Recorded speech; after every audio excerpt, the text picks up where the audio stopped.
કેમ છો બાળ મિત્રો? મજામાં ને? અહીં આપણે ધોરણ 10 એનું ચેપ્ટર નંબર 1 મોરલી ભણીશું. આપણે સરસ મજાની આ કવિતા ગાશું, સમજીશું અને પછી એના સવાલ જવાબની પણ ચર્ચા કરીશું. તો તૈયાર છો ને? તમે આવા વિડીયોઝ વધારે ને વધારે મેળવવા માટે લાઈક, શેર અને સબસ્ક્રાઇબ કરવાનું ચૂકતા નહીં હો. તો અહીં મોરલી કાવ્ય એ મીરાબાઈએ લખેલું છે.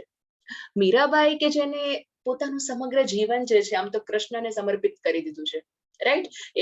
એના તમે ગુજરાતી સાહિત્યની અંદર જો વધારે જોવું હોય ને તો ફિલ્મ બી છે સરસ મજાનું મીરાબાઈનું, ગુજરાતીમાં મૂવી બી છે, તો તમે જોઈ શકો.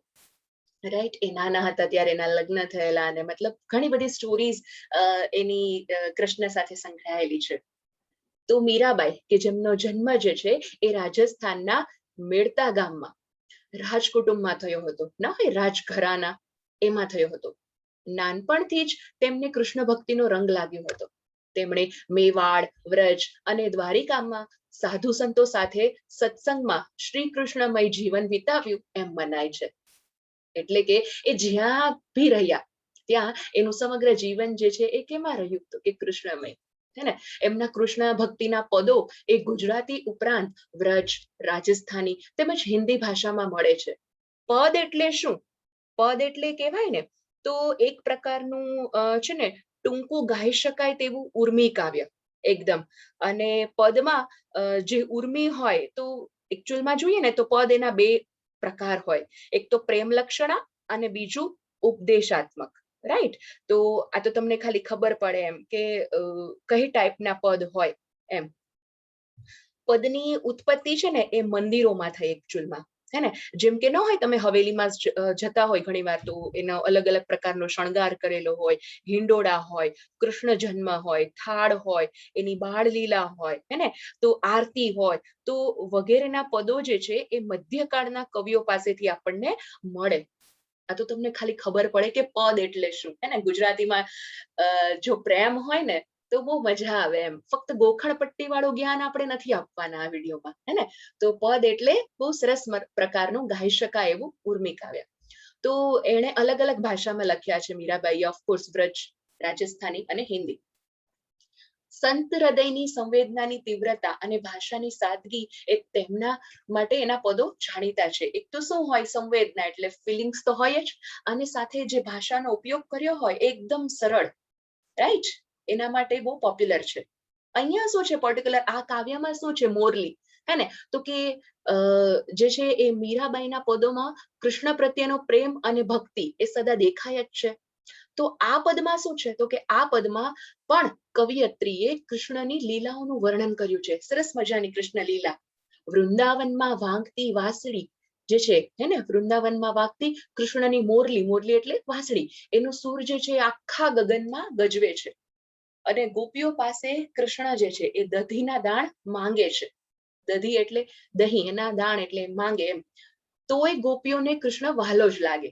કૃષ્ણની વૃંદાવનની રાસલીલાનું સુંદર વર્ણન મીરાબાઈ કરે છે. અહીંયા જુઓ તો રાસલીલા છે, જબરદસ્ત જે રીતે મોરલીનો સૂર જે છે આખા ગગનમાં ગાજે એની વાત છે, એના કૃષ્ણના શણગારની વાત છે, એના રાસથી લોકો ઘેલા થાય છે એની વાત છે. આમ મીરાબાઈ કહે છે કે કૃષ્ણના દર્શન માત્રથી બધા દુઃખ દૂર થાય છે. તો ભક્તિના આ પદમાં મોરલીનો મહિમા ગાતા ગાતા મીરાબાઈએ કૃષ્ણનો મહિમા પ્રગટ કરે છે. કેટલું સરસ, હે ને? તો સરસ મજાની આપણે આ કવિતા છે એ ગાઈશું અને સમજીશું, હે ને? આ ગાવાની કઈ રીતે છે ખબર છે? આમ ગરબો હોય ને એ રીતે બી ગાઈ શકાય. હા, મતલબ જુઓ અલગ અલગ જે છે એના રાગથી ગાઈ શકાય, પરંતુ મને એનો જે છે ગરબા વાળો રાગ બહુ ગમે. આપણે ગુજરાતી છીએ અને ગરબા તો જાણે આપણા બ્લડમાં હોય એવું કહી શકાય, હે ને? તો જુઓ, વાગે છે રે વાગે છે, વૃંદાવનમાં મોરલી વાગે છે, તેનો નાદ ગગનમાં ગાજે છે, વૃંદાવનમાં મોરલી વાગે છે. વૃંદા તે વનને માર્ગ જાતા દાણ દધીના માગે છે, વૃંદાવનમાં મોરલી વાગે છે. વૃંદા તે વનમાં રાસ રચ્યો છે, રાસ મંડળમાં બિરાજે છે, વૃંદાવનમાં મુરલી વાગે છે. પીળો પીતાંબર ચરકસી જામા, પીળો તે પટકો બિરાજે છે, વૃંદાવનમાં મુરલી વાગે છે. કાને તે કુંડળ, મસ્તકે મુગટ, મુખ પર મોરલી બિરાજે છે, વૃંદાવનમાં મોરલી વાગે છે. વૃંદા તે વનની કુંજ ગલીમાં, વાહલો થનક થઈ નાચે છે, વૃંદાવનમાં મોરલી વાગે છે. બાઈ મીરા કે પ્રભુ ગિરધર ના ગુણ, દર્શન થકી દુઃખ ભાંગે છે, વૃંદાવનમાં મુરલી વાગે છે. કેટલું સરસ ગીત છે, હે ને? જો આપણે કાવ્ય જે છે એને ગાઈએ તો બહુ આનંદ આવે, અને એને સરસ રીતે સમજી લઈએ તો પછી એના સવાલ જવાબ જે છે એ આરામથી આપણે પોતાના શબ્દોની અંદર લખી શકીએ. મજા આવી ને? તમે પ્રેક્ટિસ કરજો હા ઘરે ગાવાની. તો અહીંયા શું કહે છે કે વાગે છે રે વાગે છે, વૃંદાવનમાં મોરલી વાગે છે. હવે અહીંયા શું કહે છે કે જે છે વૃંદા એટલે તુલસી જે છે, રાઈટ? જે વૃંદાવન એટલે કે તુલસીથી ભરેલું વન, એ શબ્દ સમૂહમાં તમને આવે છે.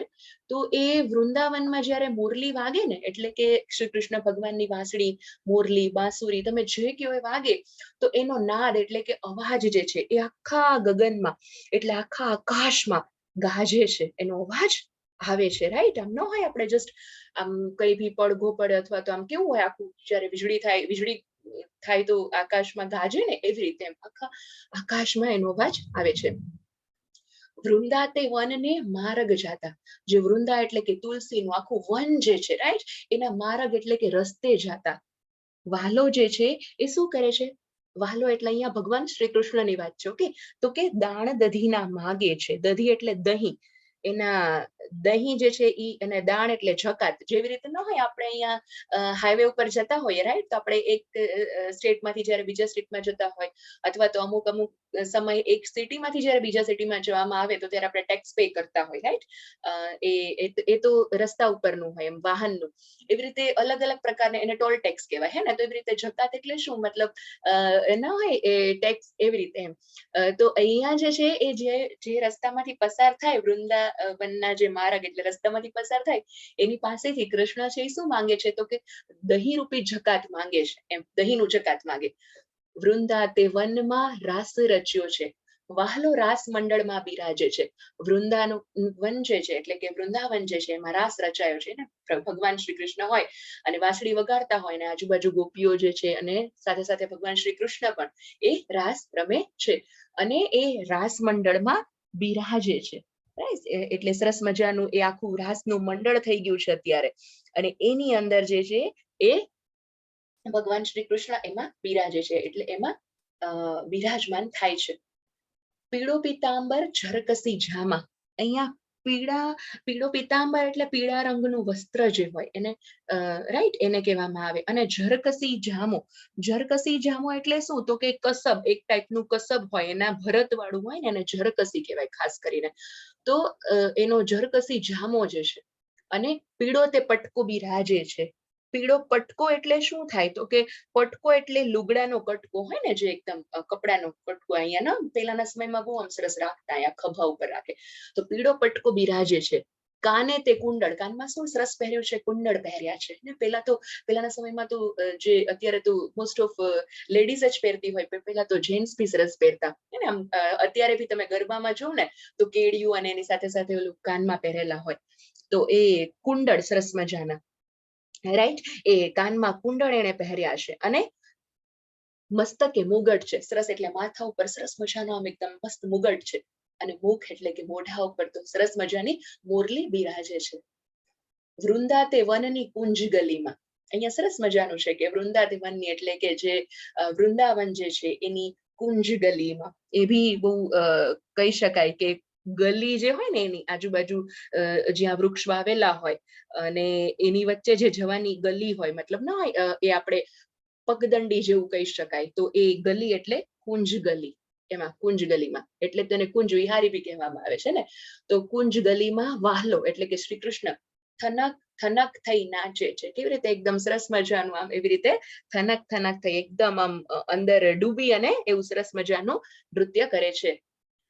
અને લાસ્ટ લાઈન, બાઈ મીરા કે પ્રભુ ગિરધર ના ગુણ દર્શન થકી દુઃખ ભાંગે છે. અહીંયા મીરાબાઈ શું કહેવા માંગે છે કે ભગવાન શ્રી કૃષ્ણ તો એટલા સરસ છે, એને આમાં એનું વર્ણન કર્યું છે. તો એ પ્રભુ ગિરધર ના ગુણ એટલે કે એટલા સરસ, ગિરધર એટલે ભગવાનનું જ નામ છે શ્રી કૃષ્ણનું, એને તો કે એના ગુણ એને ખાલી જોવા ગુણ એટલે એના દર્શન થકી, એના ભગવાનના માત્ર દર્શન થકી જ બધા દુઃખ ભાગી જાય અને બધા દુઃખ જે છે દૂર થઈ જાય, અથવા દુઃખ છે જતા રહે અને દુઃખ ભાંગી જાય, એ ટાઈપનું અહીંયા કહેવા માંગે છે. તો આઈ હોપ કે તમને સમજાઈ ગઈ હશે.